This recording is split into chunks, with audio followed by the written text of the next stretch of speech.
पट्टाचार्य 108 विष्णु सागर महाराज की, श्रम मुनि अजित जी महाराज की, आज के दीप प्रज्वलन के मैं सरिता बरजात्या और रंजू झा जी को बुलाता हूँ, आके दीप प्रज्वलन करे। ज्योति से ज्योति जगाते चलो, धर्म की गंगा बहाते चलो। ज्योति से ज्योति जगाते चलो, ज्ञान। बेबी छाबड़ा को अमृत करता हूँ, आके वहाँ मंगलाचरण करे। भगवान की जय। मंचासीन गुरुओं के चरणों में नमोस्तु। नमो अरिहंताणम नमो सीतान नमो आयरियानम नमो उवझायानम नमो लोय सब साहुनम साहुन। अब मैं प्रवचन के लिए सुलग जी 105 समयोग महाराज जी से निवेदन करता हूँ कि अपने मधुर वाणी से हमें ज्ञान प्रदान करे, जिन वाणी को ज्ञान प्रदान करे। ओम ओम नमः सिद्धेभ्यः ओम नमः सिद्धेभ्यः नमो अरिहंताणं नमो सिद्धाणं नमो आयरियाणं नमो वैझायाणं नमो लोये सबे साऊणम। आदि ब्रह्मा आदिनाथ भगवान की जय। वर्तमान शासन नायक महावीर भगवान की, परम पूज्य श्री 108 विराग सागर महाराज की, परम पूज्य राष्ट्र संत आचार्य श्री 108 विष्णु सागर महाराज की, परम पूज्य श्री 108 अरजी सागर मुनिराज की सारा विश्व अध्यात्म की ओर जब दृष्टिपात करता है तो भारत की ओर निहारता है। यहाँ एक दो नहीं अनेकानेक ऐसे महामनीषी आचार्य भगवंत हुए हैं जिन्होंने सिद्धांत एवं अध्यात्म के अंतस्थल पर में प्रवेश करके सत्य साहित्य का सृजन करके हमारा बहुत बड़ा उपकार किया है। अमित गति आचार्य एक ऐसे आचार्य है जो राजा भोज की सभा के नवरत्नों में से एक रत्न थे। आचार्य अमित गति का भावना त्रिशांति का ग्रंथ 32 श्लोक प्रमाण है। आज यह ग्रंथ संपूर्ण श्रावक समाज में, साधु समाज में सामायिक का एक अंग बन चुका है और इसका अपर नाम सामायिक पाठ ही हो गया है। यह एक ऐसा अलौकिक ग्रंथ है जिस ग्रंथ में 32 श्लोकों के माध्यम से आत्मा की स्थिर अवस्था का कथन किया गया है। लघु का ग्रंथ में इतना विशाल वर्णन करने वाले ग्रंथ बहुत कम उपलब्ध होते हैं। आचार्य भगवान पहले ही श्लोक में लिख रहे हैं, सत्वेषु मैत्री गुणीषु प्रमोदम क्लिष्टेषु जीवेषु कृपा पर्वत माध्यस्थ भावम विपरीत वृत्तो सदा ममात्मा विद्धात देव। हे भगवान, मेरी आत्मा हमेशा सब प्राणियों पर मैत्री भाव को रखे, गुणी जनों पर प्रमोद भाव को रखे, दुखी जीवों पर करुणा भाव को रखे और विपरीत वृत्ति वाले पर माध्यस्थ भाव को धारण करे। जो भाव न आवे उसका नाम है भावना। जो भाव कभी नहीं आए हो उन भावों के आने का नाम है भावना। अनादि से क्या किया? वही राग, वही द्वेष, वही मान, वही माया, वही छल और कपट। इसके अलावा क्या है? दूसरे को मत निहारना, सामायिक में लीन होकर सुनना। जो भाव में भाव किए हो उन भावों का न होना, उसका नाम है भावना। आज तक हमने भाव में क्या किया? भगवान के चरणों में पहुंचा तो इसलिए था कि भगवान की भक्ति करके आऊँगा, लेकिन पुण्य ने वहां भी धोखा दे दिया।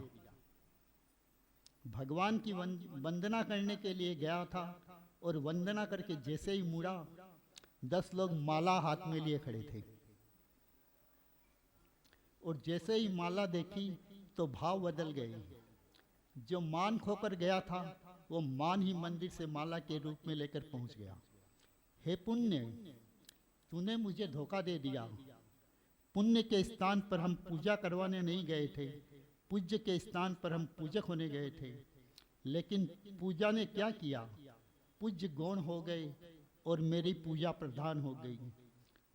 पुण्य धोखा नहीं देता, यदि तू विवेक के साथ में लेकर जाता। पुण्य तो उदय में आएगा, वह तो अपना काम करेगा, उसे आप टाल नहीं सकते। पुण्य के उदय का आना नहीं टाला जा सकता, परंतु पुण्य के भोग को टाला जा सकता है। पुण्य सामग्री मिलना पुण्य का उदय है, परंतु पुण्य सामग्री का भोगना पापबंध का कारण है।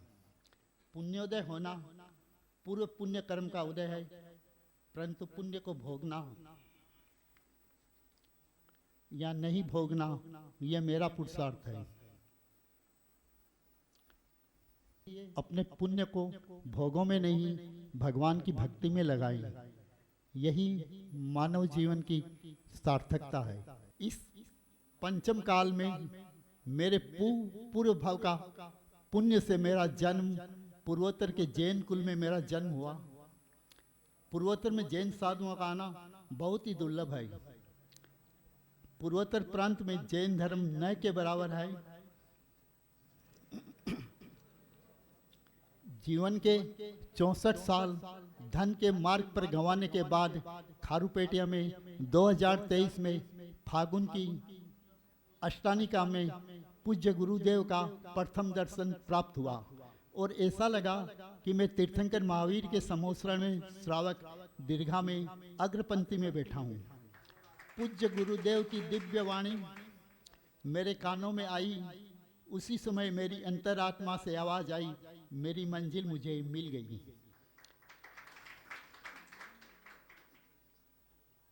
उसी समय गुरुदेव के चरणों में जाकर अपने मन के विचारों को समर्पित कर दिया और पूज्य गुरुदेव का आशीर्वाद प्राप्त हुआ।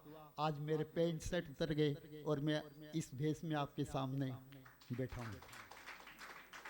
हम इस मलय खंड में रहते हैं, यहाँ गुरुदेव के दर्शन नहीं होते, बहुत दुर्लभ होता है दर्शन कर पाना। हमें इनकी आहारचर्या, व्यावृत्ति सभी के अंदर अपने तन मन धन से साथ सेवा करनी चाहिए। मैं अपनी वाणी को यहीं पर विराम देता हूँ। बोलिए महावीर भगवान की जय। अब मैं अतिथि श्रवण मुनि 108 अजीत सागर महाराज से निवेदन करता हूँ कि अपने मधुर वाणी से हमें जीवन का ज्ञान दे। नमोस्तु महाराज, नमोस्तु महाराज। नमः सिद्धेभ्यः।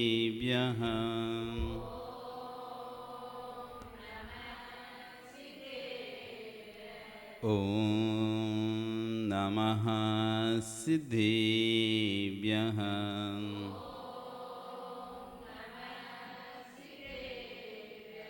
ॐ नमः सिद्धेभ्यः।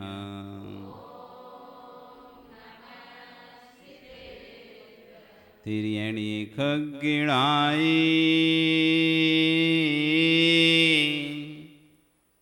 रुत्तारी मोहि शैरे शिरेणि विहु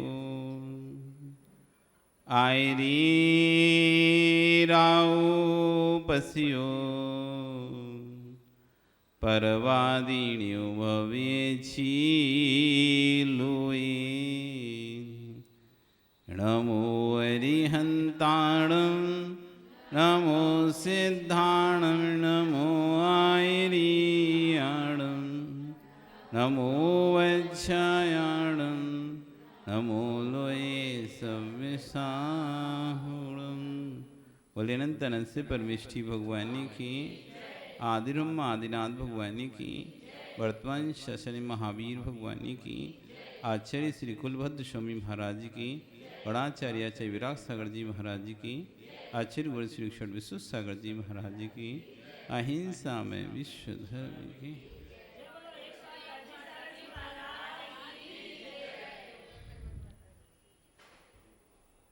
बंधु, वर्तमान शासन है वर्धमान स्वामी के शासन में तीर्थंकर प्रमुख की चरण निश्रा में बैठकर हम सभी जिन दिशना का श्रवण कर रहे हैं। आचार्य भगवान यहाँ पर ग्रंथराज सार समुच्चय जी में अपनी देशना में एक सूत के माध्यम से समझा रहे थे। ममत्वम परिबज्जामि निर्ममत्वम उत्संबज्जामि।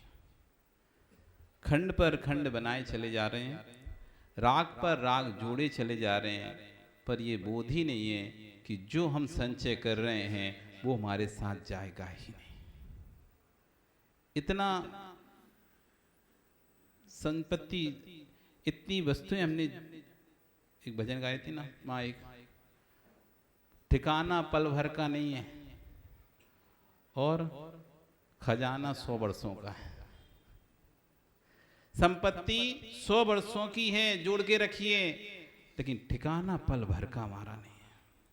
अगले क्षण क्या हमारे साथ होने वाला है कुछ भी नहीं पता। और संतोष जी पैसा वैसा कमाए नहीं कमाया अपनी लाइफ में?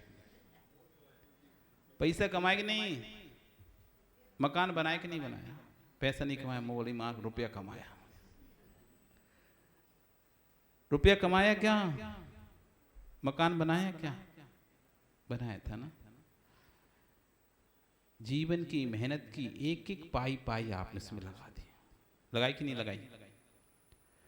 कैसे कैसे आपने उस धन को संचय किया होगा, किस किस प्रकार से। आज व्यक्ति देखता है सामने वाला कि अच्छा महल में रह रहा है, गाड़ी घोड़ों में घूम रहा है, लेकिन उससे पूछो ये गाड़ी घोड़ों में पैदाइशी से रह रहे हो या अभी आके रहे हो? कह देगा जीव पिता से कुछ नहीं था, बंजी कर करके, दूसरों की दुकान पे काम कर करके, साइकिलों पे सामान बेच बेच के जीव ने पैसा कमाया। आज पोजीशन दूसरी है, आज भले गाड़ी घोड़ा में दिख रहा है, आज बड़े महल में दिख रहा है, लेकिन उसने अपने जीवन में जब से होश संभाला तब से मेहनत करी उसने। ऐसे जीव मिल जाएंगे जिन्होंने पढ़ाई मढ़ाई भी छोड़ दी, बस बचपन से ही उनका शुरुआत ही व्यापार में लग गया और तब से कमा रहे। आज भले वो करोड़पति हैं, लेकिन उनका जब भूत देखा जाएगा, खून पसीने की मेहनत कर करके एक एक पाई जोड़ जोड़ के आज उस स्तर पर पहुंचे। इतना पैसा कमाया, इतना पैसा कमाया, मकान बना लिया ना। मकान बनाए नहीं संतोष जी? पक्का ना? पक्का मकान बढ़िया 2 मंजिला 3 मंजिला बना लिया। किसके लिए? किसके लिए? इसमें से तुमको कितना हिस्सा मिलेगा? अपने बेटे से पूछ लेना कि जब मैं जाऊंगा तो मकान के कौन से कोने में मुझे जगह देगा। इतना बड़ा मकान खरीदा है, इतना बड़ा मकान तैयार किया है, एक कमरा तो तुम्हें मिल जाएगा ना उसमें से, जिसमें संस्कार हो सके। एक कमरा तो आपने इतना अपने बेटों के लिए, बेटे ने तो नहीं कमाया, आपने कमा कमा के खड़ा किया, बेटों को तो मिल गया। उसके बाद उन्होंने बढ़ाया, उसे बढ़ा लिया, लेकिन आपको उसमें से क्या मिलेगा? कितना हिस्सा उस जमीन में से, कितना हिस्सा उस मकान में से आपको प्राप्त होगा? ऐसा कोई कोना तैयार किया है तुमने? ऐसा कोई कोना तुमने तैयार किया है क्या? ये मेरे अंतिम समय के लिए, घर में कोई एक कमरा ऐसा तैयार किया क्या कि अंतिम श्वासें लेने के लिए मुझे, नहीं तो होता ऐसा है दिन रात मेहनत करके जीव मकान बनाता है, घर बनाता है, और अंतिम समय हॉल में पटक दिया जाता है, कोने में पड़े रहो। एक हॉल में एक बिस्तर लगा दिया जाता है, वहीं खांसते रहो और वहीं पड़े रहो, वहीं कब चले जाओगे पता भी नहीं चलेगा। जबकि उसने दिन रात एक करके वही मकान बनाया था, पर उस मकान में कमरा ऐसा नहीं बनाया, ये अंतिम सांस लेने के लिए कमरा है मेरा। इतनी मेहनत करके अपने लिए क्या तैयार किया तुमने? खून पैसे की कमाई व्यय करके तुमने क्या तैयार किया अपने लिए राजेश? कुछ तैयार किया है कि ये मेरा अंतिम समय बेटा, संस्कार मेरा यहां करना अंतिम समय में। मैं अपनी अंतिम संस्कार के लिए भूमि रखी मैंने। है कोई ऐसी भूमि तुम्हारे पास? है कोई ऐसा स्थान? आखिरी में जाना पड़ेगा वही शमशान। आखिर जाना पड़ेगा। नहीं कमाते तब भी वहीं जाना पड़ता, नहीं करते तब भी वहीं जाना पड़ता, और इतना हाय हत्या कर करके करोड़ों की संपत्ति तुमने तैयार की, तब भी जाना वहीं पड़ेगा।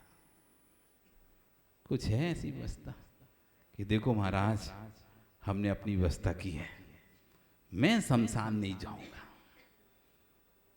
है कोई ऐसा कि मैं शमशान नहीं जाऊंगा? मैंने एक खेत खरीद के रखा है, यही मेरा होगा संस्कार। कोई नहीं करेगा। हमें अपने खेत को भूत घर नहीं बनाना।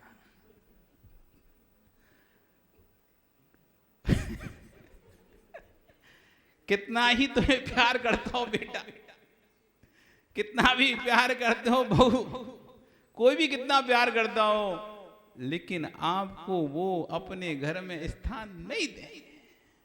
क्यों भैया? इतना प्यार करते थे, इतना रो रहे उनके लिए, तो वहीं घर में तो स्थान दे दो। नहीं, घर में नहीं, भूत घर नहीं बनाना ऐसे। कहां कह रहा है मेरे पिता चले गए, रो रहा है, माँ चली गई, माँ चली, फूट फूट कर रो रहा है, और कह रहे हैं घर में तो इतना जब राग है तुम्हें, इतना प्यार है उनसे तुम्हें, अपने घर के कोने में उनको स्थान दे दो। नहीं भैया, यहां नहीं, शमशान ले जाओ, जल्दी ले जाओ, जितनी जल्दी हो उतनी जल्दी ले जाओ। मैं अपने घर को भूत घर नहीं बनाऊंगा। आप सोचो, क्या हम कमा रहे हैं, किसके लिए?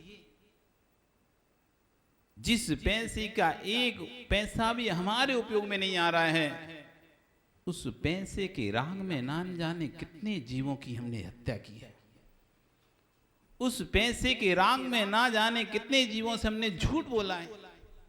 उस पैसे के राग में हमने ना जाने कितने लोगों के परिणामों को दुखाया है, भावों को दुखाया है। उस पैसे के राग में हमने कितने लोगों का अहित किया है। जिसके राग में तुम कर रहे हो वो भी साथ नहीं जाएगा। जिसके राग में तुम कर रहे हो वो भी तुम्हारे साथ में नहीं जाएगा। इसलिए आचार्य कह रहे हैं, ममत्वम परिवज्जामि। जिस खंडों से, जिन भवनों से तुम राग कर रहे हो, एक कील कोई दूसरा ठोक देता है अपनी तरफ से, तुम लड़ने पहुंच जाते हो। मेरी दीवार में कैसे ठोक रहा है, मेरी दीवार, अरे तेरी दीवार तो इधर है, नहीं वो साइड भी मेरी है। दूसरी तरफ से एक छोटी सी भी कील की आवाज आती है तो लड़ने पहुंच जाता है जीव। जिसके राग में तुम लड़ रहे हो वो वस्तु तेरे साथ जाने वाली ही नहीं है। किसके लिए? जिसके लिए हम जिंदगी भर लड़े, उस बोई बेटा एक दिन मां को घर से निकाल देता है। जिसके लिए मां बचपन में दूसरी माओं से लड़ रही थी, जिस बेटे के लिए बचपन में माँ दूसरी माँ से लड़ रही थी, दूसरों के बच्चों से लड़ रही थी, उसके लिए उसने लड़ाई की, गालियां सुनी, सब कुछ सुना, उसी बेटे ने बड़े होकर उसको अनाथ आश्रम भेज दिया। किसके लिए? तब सोचो आप, मैं इतना राग जिससे कर रहा था, जिसके लिए मैंने भाई से भी, अपने पति से भी, अपने दोस्तों से, मित्रों से भी सबसे छल किया, वही व्यक्ति मुझे एक दिन छोड़ देगा। किसके लिए? प्रश्न पूछना चाहिए। अभी सामयिक पाठ का आचार्य अमित गति स्वामी महाराज जी का एक बहुत अच्छा ग्रंथ है, भावना द्वाव त्रिंशतिका। द्वा यानी दो, त्रिंशतिका यानी तीन, यानी 32 श्लोक प्रमाण। एक लघु काय ग्रंथ है, लेकिन इतना उसके अंदर अध्यात्म भरा है। किस पर राग, किससे द्वेष? जिस पर राग करता हूं वो भी मेरे साथ नहीं जाता, जिससे द्वेष करता हूं वो भी मेरे साथ नहीं जाता है। चाहता बस वही है जो राग द्वेष में जो मेरे परिणाम खराब हुए थे, उनसे जो कर्म का बंध हुआ था, बस वही मेरे साथ जाएगा। क्यों इतना संक्लेश परिणाम? क्यों इतनी आकुल व्याकुलता? क्यों? किसके लिए? जो है उसमें संतुष्ट रहना सीखता हूं। आजकल तो विचित्र स्थिति है। आचार्य भगवान कह रहे हैं, आज के बच्चे माता पिता को तुरंत छोड़ देते हैं। आज के बच्चे माता पिता को तुरंत छोड़ रहे हैं। पढ़ रहे हो आप, एक समय था जिस कमरे में बच्चे जन्म होता था, उसी कमरे में उसकी नाल गाड़ दी जाती थी। जब बच्चा बड़ा होता था, पता चलता था मेरा जन्म यहाँ हुआ है, तो उस स्थान से, जन्मभूमि से राग होता था। और आज तो कहाँ जन्म रहा है पता नहीं, कौन सी अस्पताल में जन्म रहा है, कौन से कमरे में, कौन से बेड पे, पता नहीं उसे तो कहाँ जन्म हुआ। जन्म भी अस्पताल में हो गया, मरण भी अस्पताल में। आचार्य कह रहे हैं, कभी किसी से याचना नहीं करना। तेरे बेटे तुझे प्रेम से क्यों नहीं देख रहे? विकट स्थिति चल रही है आज। एक संतान है, 2 संतान है जीवों की, और वे चली गई बाहर। बस पूरे जीवन तो यही सोचते रहे, ये मेरा बुढ़ापे का सहारा है, ये मेरे बुढ़ापे का सहारा है, मेरे बुढ़ापे का सहारा है, मेरे बुढ़ापे का सहारा है। ऐसे सोच के संतान को बड़ा करते गए, बड़ा रहे, पढ़ाते रहे। संतान को बाहर पढ़ा लिया, वो अपनी बाहर सेटल हो गई। तुम अभी बुढ़ापे का सहारा वैसी हो। कौन सा बुढ़ापे का सहारा? वो तो गया सहारा। तुम डोका डोकरी पड़े रहो आप से। वो उसका चेहरा देखो, वो उसका चेहरा देखो, बस। जिसको तुम बुढ़ापे का सहारा समझ रहे थे, ये तो अपने सहारे खुद ढूंढ लिए उन्होंने। पूरे जीवन भर इसी उम्मीद में बड़ा कर रहे थे, कि बुढ़ापे में सहारा बनेगा। वे अपने सेटल हो गए। आप अपने सेटल हैं। जब थोड़ा समय निकल जाएगा, मम्मी पापा आप वहीं रहो, यहाँ पर व्यवस्था नहीं हो पाती, हम वहाँ से पैसे भेज देंगे। हाथ पैर चल रहे हैं, तब तक आप सुखी हो, पराश्रित नहीं हो, तब तक आप सुखी हो। जिस दिन पराश्रित हो जाओगे, उसी दिन से आप दुखी हो जाओगे। जब तक हाथ पैर चल रहे हैं, जब तक स्वास्थ्य, तो इस पंचम काल में वही व्यक्ति सुखी है जिसके हाथ पैर चल रहे हैं। विश्वास मानो, कोई एक बिल्ला ही ऐसा पुण्यात्मा जीव निकलता है कि जिसके हाथ पैर ना चले और बेटा बहु सेवा कर दे। नहीं तो इस समय में जो चल रहा है, बस वही सुखी है। जो रुक गया, जो पराश्रित हो गया, दूसरे के आश्रित हो गया, अब वो एक एक कार्य के लिए दूसरे से बोलता है, वो कार्य तो करता है लेकिन चार बातें और सुना देता है। जो कार्य वो खुद भी कर सकता लेकिन पराजित हो गए। तो जब तक चल रहे हो तब तक सब आपको पूछेंगे, और जिस दिन आपके हाथ पैर चलने बंद हो गए सब आपसे मुंह मोड़ेंगे। हरे वृक्ष पर तोता बैठा, करता मौज है भारी, सूखा वृक्ष उड़ गया तोता, क्षण में प्रीति विसारी। जब तक वृक्ष हरा भरा है, पुण्य का वृक्ष हरा भरा है, हाथ पैर चल रहे हैं, तब तक जगत के तोते तुम्हारे पास आएंगे, तुमसे पूछेंगे, बात करेंगे, मिलेंगे जुलेंगे। और जिस दिन तुम्हारे पुण्य का वृक्ष सूख जाएगा, हाथ पैर चलना बंद हो जाएंगे, तब सारे तोते उड़ जाएंगे। फिर कोई भी तुम्हारे पास भटकेगा तक नहीं, दूसरा वृक्ष ढूंढेगा। किस पर रहा? मिला है पूर्व पुण्य के उदय से, मिला है पूर्ण पुण्य के उदय से। जब तक मेरा पुण्य मेरे साथ है तब तक कोई भी वस्तु की मुझे कमी नहीं हो सकती। इसलिए इस पुण्य को पुण्य में लगा दो, इस पुण्य को पुण्य में लगा दो। यदि इस पुण्य को तुमने पुण्य में लगा दिया तो एक समझदार किसान कहलाओगे, और इस पुण्य को पुण्य में नहीं लगाया तो ना समझ किसान कहलाओगे। एक समझदार किसान होता है, फसल उगाता है, फसल उगाने के साथ साथ ही वे पहले सोच लाता है अगले वर्ष का बीज निकाल के रखता हूं, पहले बाद में भोग करूंगा उस अन्न का, बाद में उस फसल का भोग करूंगा। पहले इस फसल में से अगले वर्ष के लिए मुझे 2 बोरा 4 बोरा 6 बोरा अनाज बीज के रूप में पहले अलग रख देता है। अब इसके बाद बेचता हूं, अब इसके बाद भोग करता हूं। यदि वो ये ना सोचे और सारा भोग कर ले तो अगले वर्ष क्या होगा, कहां से नई फसल लाएगा।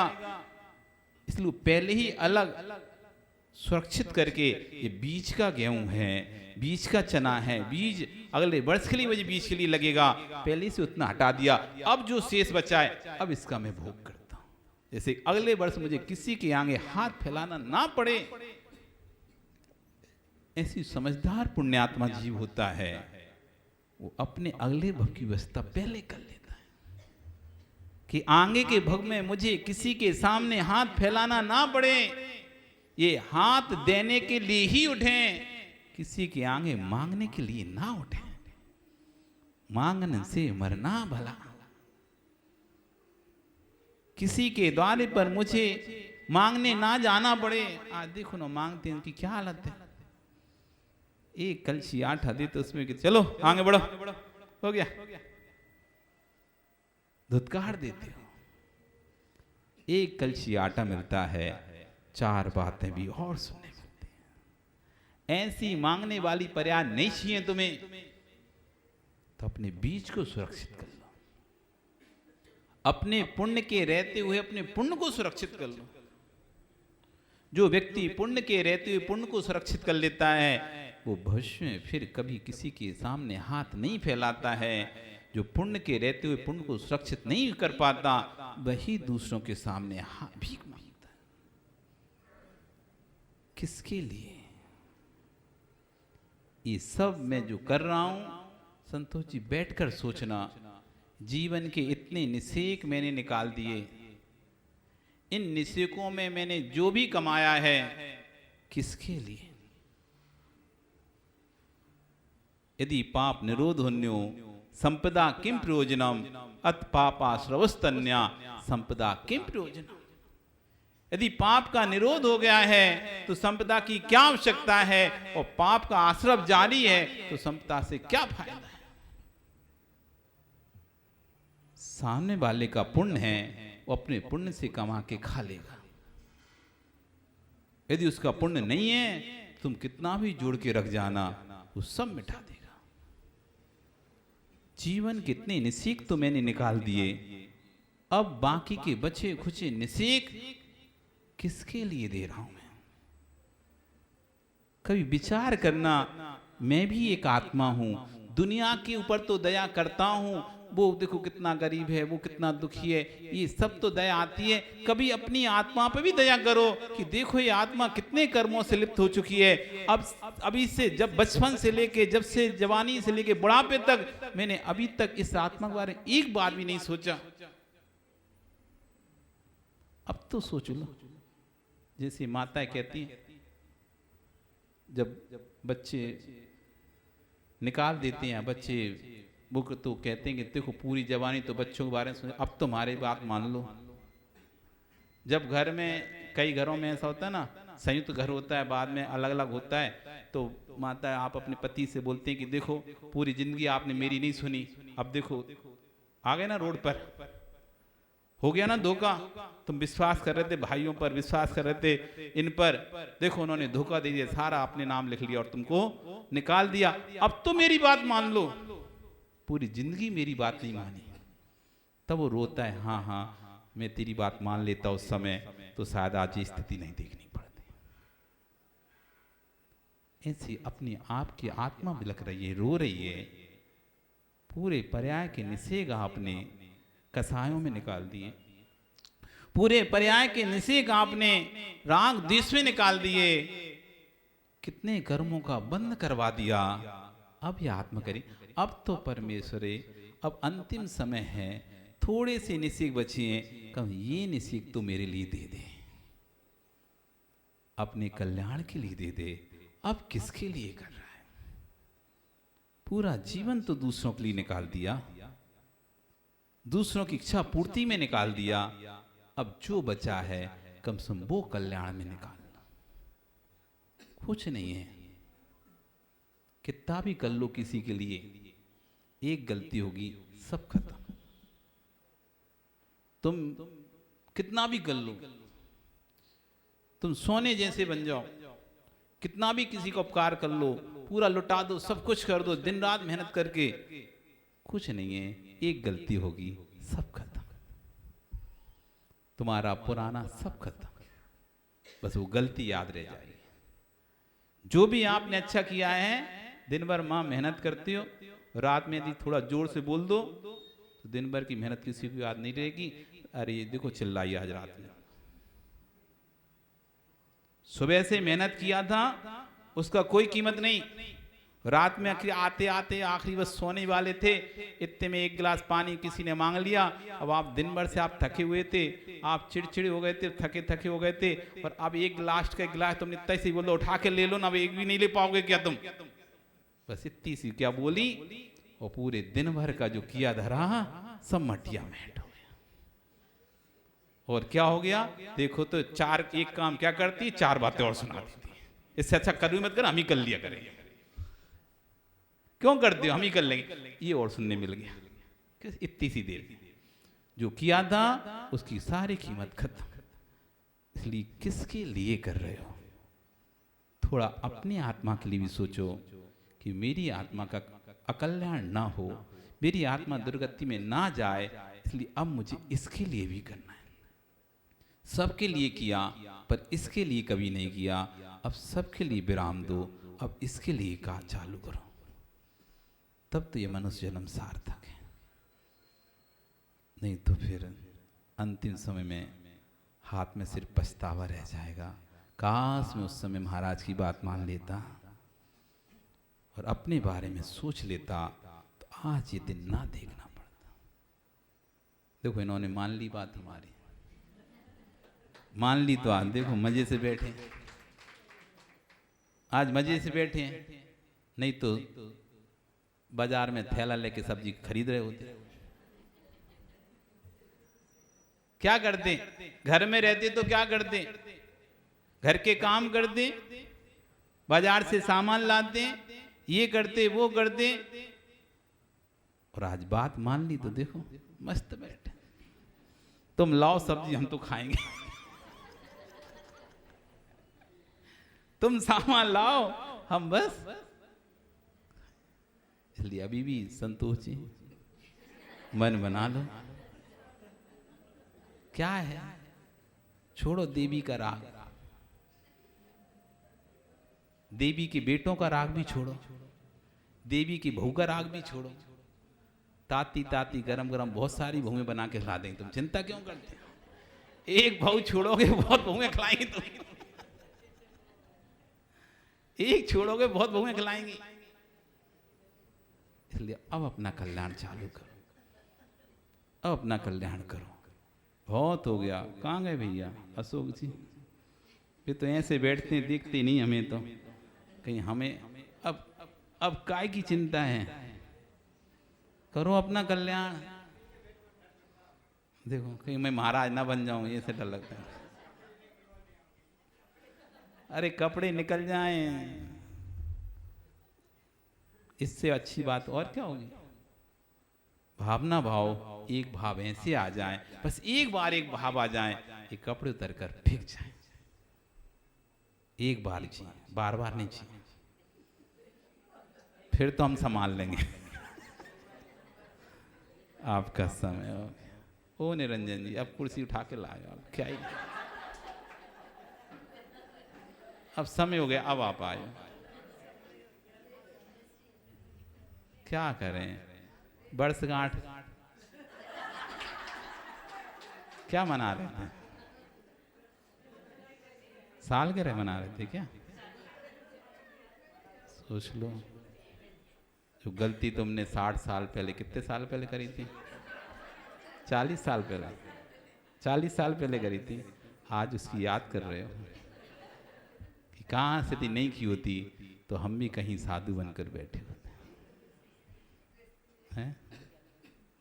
ठीक है, कर ली तो कोई बात नहीं, जब जागो तब सवेरा। यदि अभी भी बोध हो जाए तो कोई दिक्कत नहीं, अभी भी निकल लो। बोल रहा था जी महाराज जी, प्रवचन ना सुनो तो बेचैनी हो जाती है। अब सुनो, जिसको सुनने में इतना आनंद है, वैसा जीवन जियोगे तो कितना आनंद आएगा। लेना नहीं क्या आनंद? लेना है ना आनंद? बस तो आनंद लेना है तो भाव बनाओ और निकल जाओ। जो भाव कभी नहीं आए, ऐसे भावों को आना है। भावना भावना भाव। बोली भगवान महावीर स्वामी की।